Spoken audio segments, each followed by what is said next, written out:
Number 2 سورۃ البقرہ آیت number 30۔ وَإِذْ قَالَ رَبُّكَ لِلْمَلَائِكَةِ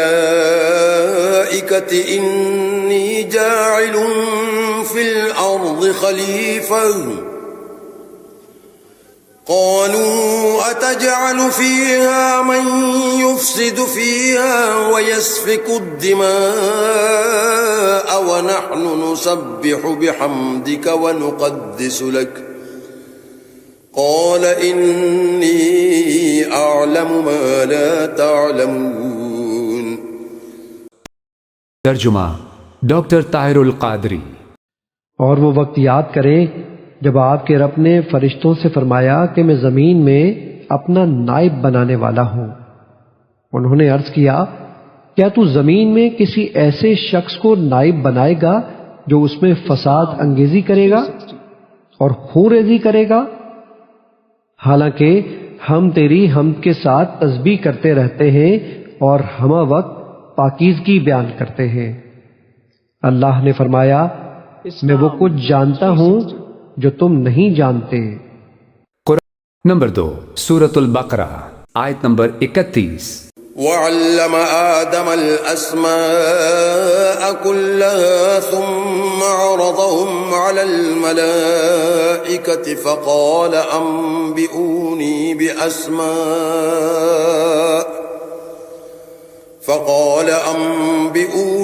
بِأَسْمَاءِ هَؤُلَاءِ إِن كُنتُمْ صَادِقِينَ۔ ترجمہ ڈاکٹر طاہر القادری۔ اور اللہ نے آدم علیہ السلام کو تمام اشیاء کے نام سکھا دیے، پھر انہیں فرشتوں کے سامنے پیش کیا اور فرمایا مجھے ان اشیاء کے نام بتا دو اگر تم اپنے خیال میں سچے ہو۔ قرآن نمبر 2 سورۃ البقرہ آیت نمبر 32۔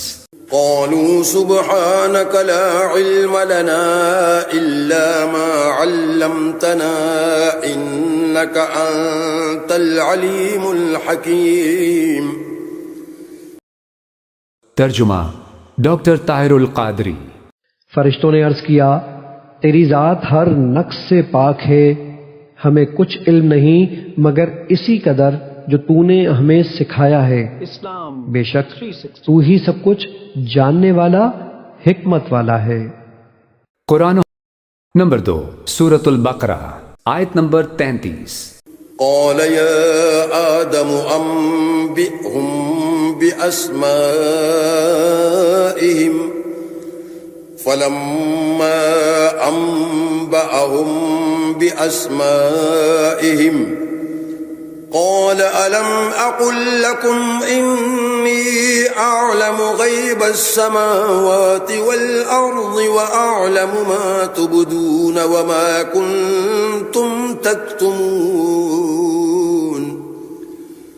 ترجمہ ڈاکٹر طاہر القادری۔ اللہ نے فرمایا اے آدم اب تم انہیں ان اشیاء کے ناموں سے آگاہ کرو۔ پس جب آدم علیہ السلام نے انہیں ان اشیاء کے ناموں سے آگاہ کیا تو اللہ نے فرمایا کیا میں نے تم سے نہیں کہا تھا کہ میں آسمانوں اور زمین کی سب مخفی حقیقتوں کو جانتا ہوں اور وہ بھی جانتا ہوں جو تم ظاہر کرتے ہو اور جو تم چھپاتے ہو۔ نمبر 2 سورۃ البقرہ آیت نمبر 34۔ وَإِذْ قُلْنَا لِلْمَلَائِكَةِ اسْجُدُوا لِآدَمَ فَسَجَدُوا إِلَّا إِبْلِيسَ أَبَى وَاسْتَكْبَرَ وَكَانَ مِنَ الْكَافِرِينَ۔ ترجمہ ڈاکٹر طاہر القادری۔ اور وہ وقت بھی یاد کریں جب ہم نے فرشتوں سے فرمایا کہ آدم علیہ السلام کو سجدہ کرو تو سب نے سجدہ کیا سوائے ابلیس کے، اس نے انکار اور تکبر کیا اور نتیجتاً کافروں میں سے ہو گیا۔ قرآن نمبر 2 سورۃ البقرہ آیت نمبر 35۔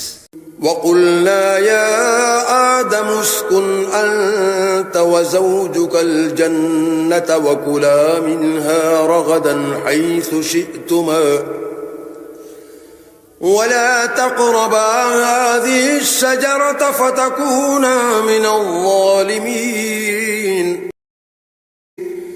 ترجمہ ڈاکٹر طاہر القادری۔ اور ہم نے حکم دیا اے آدم تم اور تمہاری بیوی اس جنت میں رہائش رکھو اور تم دونوں اس میں سے جو چاہو جہاں سے چاہو کھاؤ، مگر اس درخت کے پاس نہ جانا ورنہ حد سے بڑھنے والوں میں شامل ہو جاؤ گے۔ نمبر 2 سورۃ البقرہ آیت نمبر 36۔ فأزلهما الشيطان عنها فأخرجهما مما كانا فيه وقلنا اهبطوا بعضكم لبعض عدو ولكم في الأرض مستقر ومتاع إلى حين.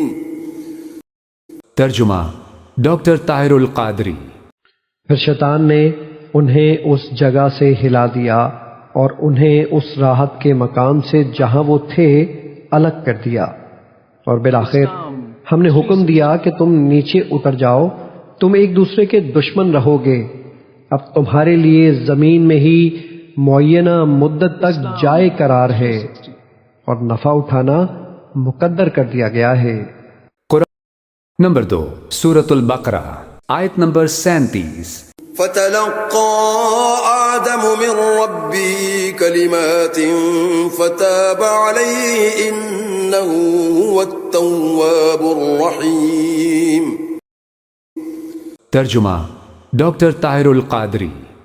پھر آدم علیہ السلام نے اپنے رب سے عاجزی اور معافی کے چند کلمات سیکھ لیے، بس اللہ نے ان کی توبہ قبول فرما لی، بے شک وہی بہت توبہ قبول کرنے والا مہربان ہے۔ نمبر 2 سورۃ البقرہ آیت نمبر 38۔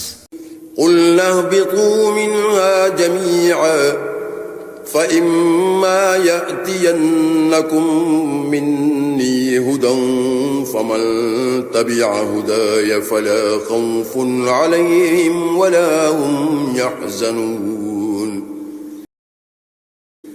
ترجمہ ڈاکٹر طاہر القادری۔ ہم نے فرمایا تم سب جنت سے اتر جاؤ، پھر اگر تمہارے پاس میری طرف سے کوئی ہدایت پہنچے تو جو بھی میری ہدایت کی پیروی کرے گا نہ ان پر کوئی خوف طاری ہوگا اور نہ وہ غمگین ہوں گے۔ نمبر 2 سورۃ البقرہ آیت نمبر 39۔ والذين كفروا وكذبوا بآياتنا أولئك أصحاب النار هم فيها خالدون. ترجمہ ڈاکٹر طاہر القادری۔ اور جو لوگ کفر کریں گے اور ہماری آیتوں کو جھٹلائیں گے تو وہی دوزخی ہوں گے اور وہ اس میں ہمیشہ رہیں گے۔ قرآن و